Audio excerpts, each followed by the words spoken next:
It's our pleasure to welcome now Congressman Michael Guest. He represents, of course, Mississippi's 3rd Congressional District. Congressman, thanks for joining us today. Yeah, Gerard, great to talk to you again. All right, so give us the skinny. We're watching, been talking about this morning, you got a bill that came over for the Senate to put together a budget package and hopefully pass something through both houses, send it to the president for signature, includes extension or perhaps making permanent the Trump tax cuts. It's our understanding the president's been working the phones to persuade some of your colleagues in the House there to get on board that maybe have some concerns.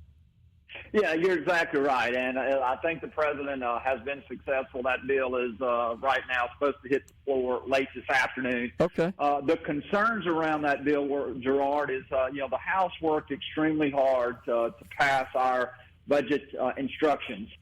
We included in there what we thought was very targeted spending for the border, for some immigration reform, and for the military. We tried to, as much as possible, offset the tax cuts with cuts in spending. We put in there the budget resolution that passed the House originally, a $1.5 to $2 trillion cut. We had a lower debt ceiling to try to keep spending under control. And so we worked extremely hard putting together what we thought was a great blueprint. We sent it over to the Senate. The Senate got it. And the Senate said, well, what we're going to do is instead of marrying up what we want to do with the House, we're going to send some instructions back that says the House can continue to work on those increase in savings, but we're going to pass a budget resolution that's going to spend more money, that's only going to have $4 billion in savings versus a $1.5 to $2 trillion and a higher debt ceiling. And so, as you can imagine, that has caused some concern with House members and the fact that the Senate would not agree to the plan that we had worked so hard on, that the numbers were so skewed, particularly in the savings portion of the budget resolution. And so that is what has caused this to kind of slow down this week.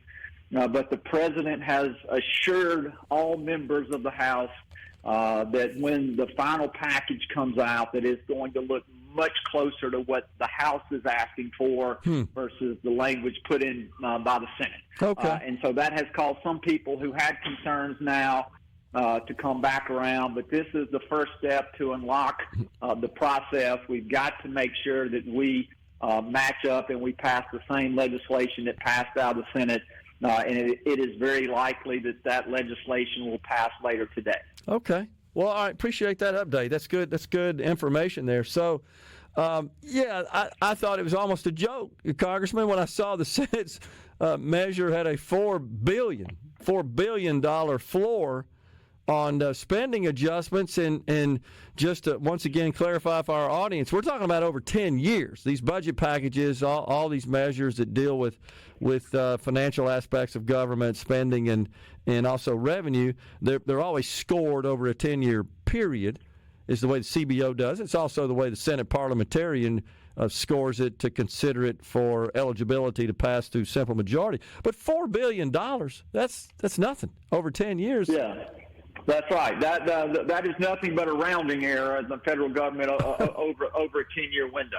And so we, as conservatives in the House, we were disappointed that the Senate would not commit to more savings because what we don't want to do is we don't want to continue to overload debt. We don't want to continue to increase borrowing as we look to extend the tax cuts. We wanted as much as possible to make sure that they're paid for either through spending cuts or through what we believe will be future growth in the economy. And that's why we were so adamant that we put in there what we thought were reasonable numbers that actually people could look at it and understand. And the Senate pulled all those numbers out and, again, put that very low-ball figure in the number that they sent back. And so that is the reason this has kind of been held up over the last couple of days is because of what the Senate sent back to us over the weekend. Okay. Well, do you think we'll get a deal that will get to the president's desk this month? I heard, I think it may have been Senator Cornyn. It could have been Senator Thune even said it, kind of maybe a June time frame, and that was rather disconcerting.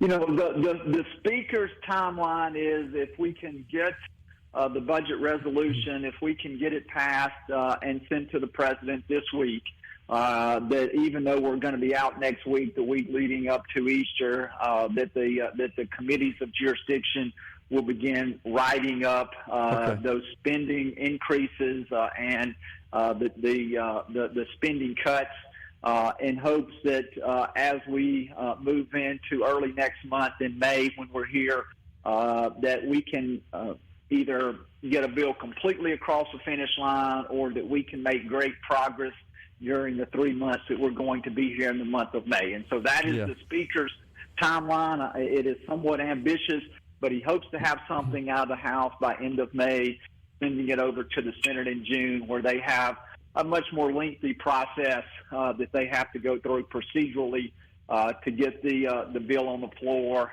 and to get the votes that they need. All right, let's talk about the balance of power. So we just had special elections in Florida, retained both of those seats.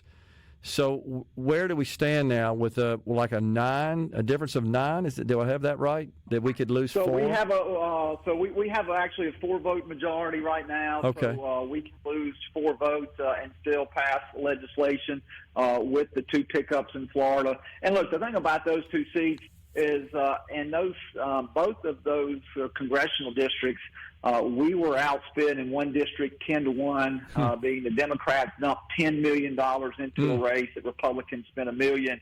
In the other race, it was a 7-1 difference, and we still won both of those seats by roughly 15 points. Wow. And so the Democrats were really trying to, I think, make a push to try to make those numbers much closer or maybe pull off an upset. They were unsuccessful in doing so. And I think it just goes to show, that the president and that this administration is still extremely popular. People, I think, trust the president.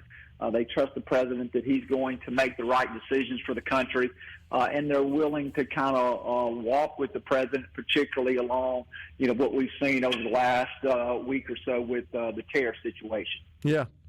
Yeah, I think that's right. And talk about that. We got about 3 minutes till the break, and if you can hang around, we can keep talking on the other side. But the tariffs, of course, that's been front and center in Washington. The president announcing his strategy, his plans last Wednesday there at the White House on the lawn.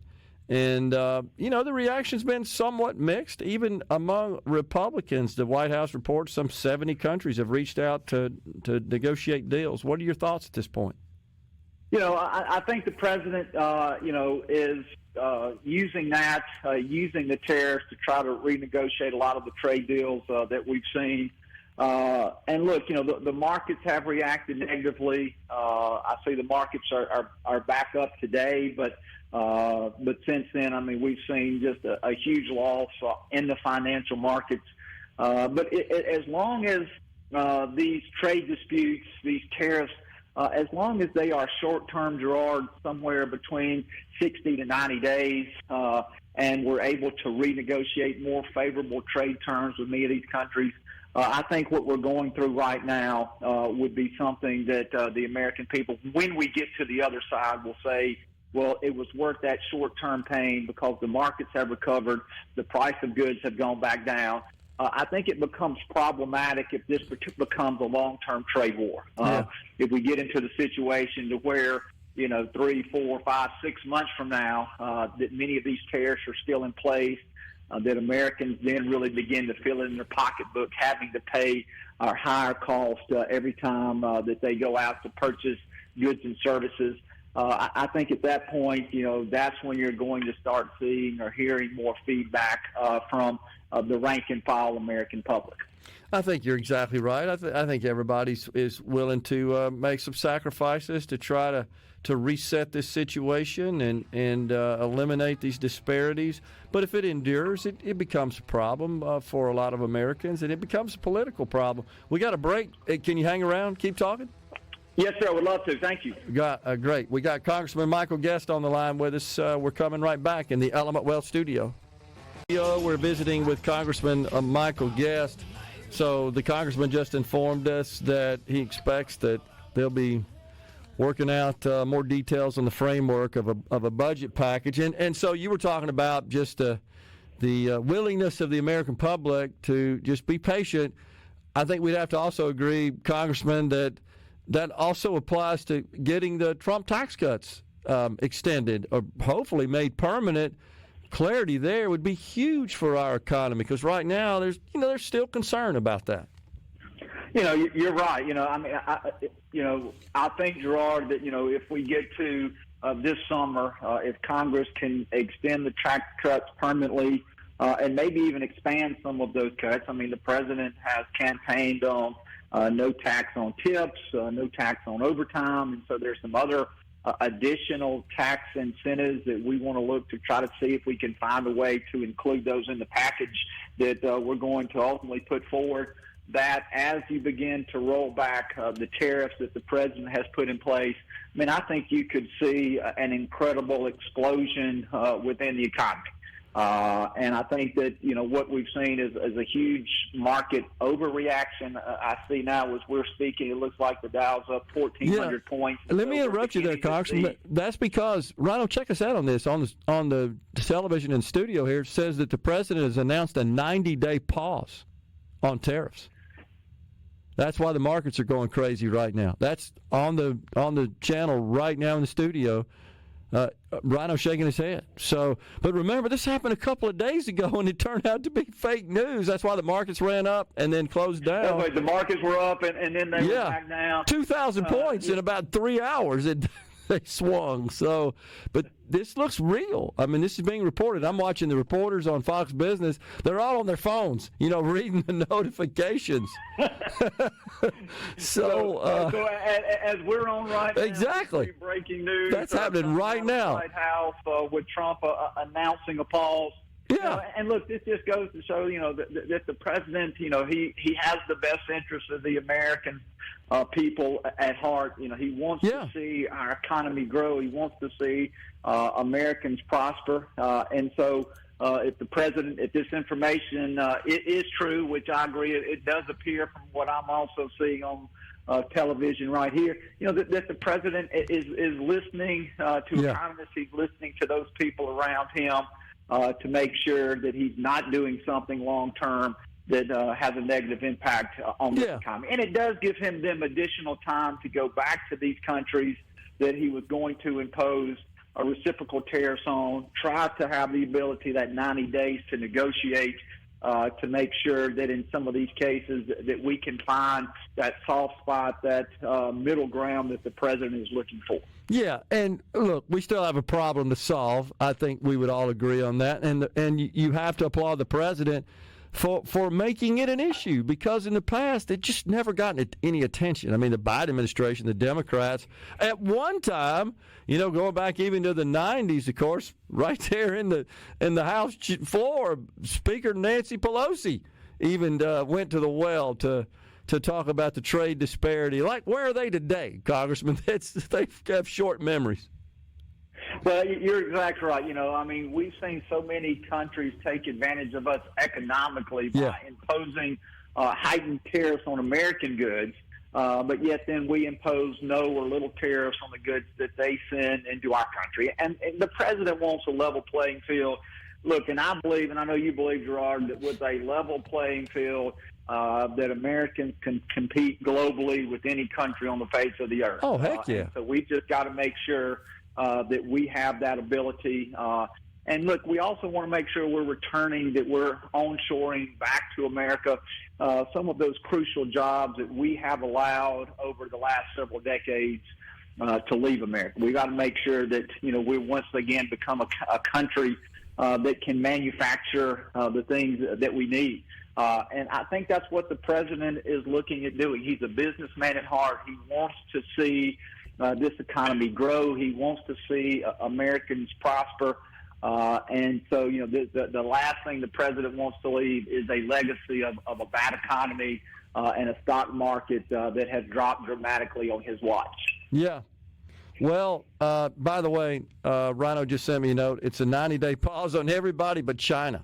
But still, though, we always knew, I think you'd agree, Congressman, if we get a breakthrough, if we get some positive news, and this is one, okay, so this applies to every country but China. Well, I think what that's telling us is that we're boxing in China. That's the strategy here, and I think that is a wise strategy. What do you think, Congressman? Yeah, I agree completely. I mean, if there's one country that has taken advantage of America far worse than any other country, it's China. China has taken advantages of America based on the trade imbalance, based on the fact that, many of their industries are subsidized by their government. They've often been accused of dumping products to try to hurt American companies. We know that they've stolen our technology. And so, I believe that we need to continue to stand up to China. I see China as being the biggest global threat to America. And this president has shown, unlike the last president, that he's willing to stand up to China, and he's not going to allow them to continue to take advantage of our country. And it's ingrained in their governmental, their social, and their economic systems. They're just corrupt, and they have no regard for human life. That's what makes negotiations so hard with irrational, illogical people. Well, and I think they have finally met their match. I think you saw President Trump stand up to them during his first term, and now very early in his second term, I think he has shown that he is willing to stand up with them. He's willing to go toe-to-toe. He's willing to put economic penalties on China if they don't treat America fairly. He just literally posted on his Truth Social account, based on the lack of respect that China has shown to the world's markets, I am hereby raising the tariff charge to China by the USA to 125%, effective immediately. Wow, that's incredible. We're bringing them to a breaking point, something I'm not sure that anybody else could do, but the president's not standing down here. No, you're exactly right. One thing we know about the president is, he has no fear. He's going to do what he thinks is in the best interest of the country, and he's not scared to stand up to China. And I think in the long run, we'll see that while cost of some goods may go up, things that we depend on from China, that I think in the long run is going to help restore that trade imbalance. And is going to put America on a stronger place globally than we are right now. I think you're going to see both American companies and even potentially Chinese companies seek other venues, other locations to make their goods to replace what we're getting from China that's subject to such high tariffs. I agree. I mean, hopefully much of that manufacturing will return back to the United States. But even if all of it doesn't, if it returns to countries that are more favorable in their trade policies than China, I think the president would have been successful. Yeah, or just not our adversaries, on the global stage. I'm not worried about Canada and Mexico, for example, seeking to go to war with this country the way I am China and their diabolical schemes. I want to make a couple of suggestions to you as well, and I realize that you guys are trying to get this budget package through, extending the Trump tax cuts, but the president's talked about reducing the corporate income tax rate down to 15%. I wholly support that. Maybe that's something we can take a look at, but I wonder, Congressman, if maybe some sort of reduction of capital gains taxes on shares held in companies if they make certain level of investment in new manufacturing in this country, either expanding existing or new facilities. Maybe you have to hold it for 5 years, investors would. Exempt it from capital gains because they're going to need capital to build all these factories. Well, and that's one thing that the president did talk about to some extent when he was on the campaign trail, is he wanted to incentivize businesses to bring jobs back to the United States, to increase manufacturing, to give them tax, whether it be a tax-exempt status or receive some sort of tax benefit for expansion, building new facilities here, employing Americans And so I think as the Ways and Means Committee begins to write the tax package, I think that's something that they're going to try to include there. Okay. And of course, the priority is making the tax cuts permanent, of course, which we intend to do, and then trying to see within the framework how much additional tax relief that we can provide, whether it be to American businesses or to American workers, to honor as many of the campaign promises that President Trump has made. Agree. Something else that he's talked about, we got to go, but immediate expensing of all the costs associated with the construction of existing or expansion of existing factories or new factories. Maybe that's something else. Yeah, that would be do. huge. That would create a boom. Yeah. Congressman, always good to talk to you, man. Really appreciate it. Thanks for coming on. Look forward to seeing your daughter tonight. Yeah, absolutely. Thanks for taking care of her. Appreciate it. Yep. We're coming right back in the Element Wealth studio.